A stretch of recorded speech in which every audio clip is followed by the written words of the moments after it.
ciidamada dawladda Soomaaliya oo kaashanaya kuwa AMISOM ayaa saaka howlgalo ka fuliyay qaybo kamid ah tuulooyinka hoos yimaada degmada Bulaburde ee gobolka Hiiraan. Howlgaladani ay sameeyeen ciidamada xoogga dalka Soomaaliya gaar ahaan qaybta degmada ayaa waxa lagu soo qabtay intay socdeen caruur ay qaldeen ururka Al-Shabaab. Caruurtani ayaana waxa ay sheegeen in Al-Shabaab ay la joogeen muddo 6 bilood ah. Biidamsi waxa sinto ilmaha dhan biyaal oo diray anaka marka way naga xiran marka way markii naga deeyay biidamta inaan soo dhaqso markii uu soo wadan xageeyeen noqdo meelira quraani bari hande shiido iyo wax darnaan baray markii naga barayeen anakii biyaan soo fasaxeen bishina soo fasaxeen waa ka soo dhuuman katiinaan ugu xiraan ninkan katiina markii lagu xiran waan soo deeyadani biyo ugu biyo oo aan ka gelin ka soo dhuuman inta soo aadna ko 6 bilood aan la joogteen sidoo kale waxa goobta ku sugnaa gudoomiyaha ururka dhalinyarada degmada Bulaburde Xasay Geestir waxa uu sheegay inay dhaqan celin u sameyn doonaan. waxaan maleynayaa labadan wiilna way ka soo fakadeen oo arrimahooda kulay waa la hayay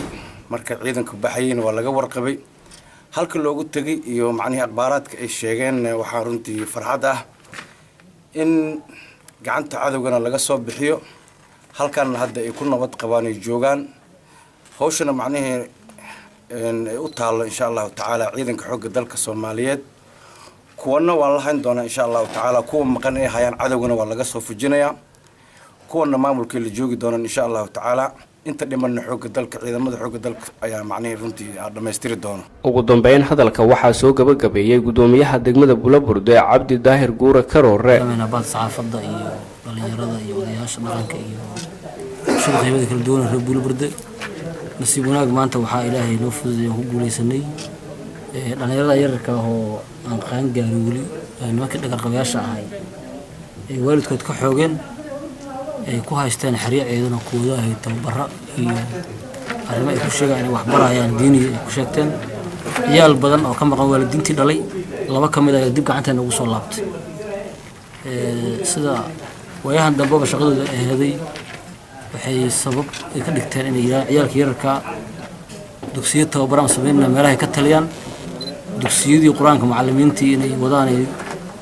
howlgaladan ay maanta sameeyeen ciidamada dawladda Soomaaliya iyo kuwa AMISOM ayaa waxa ay ku soo aadayaan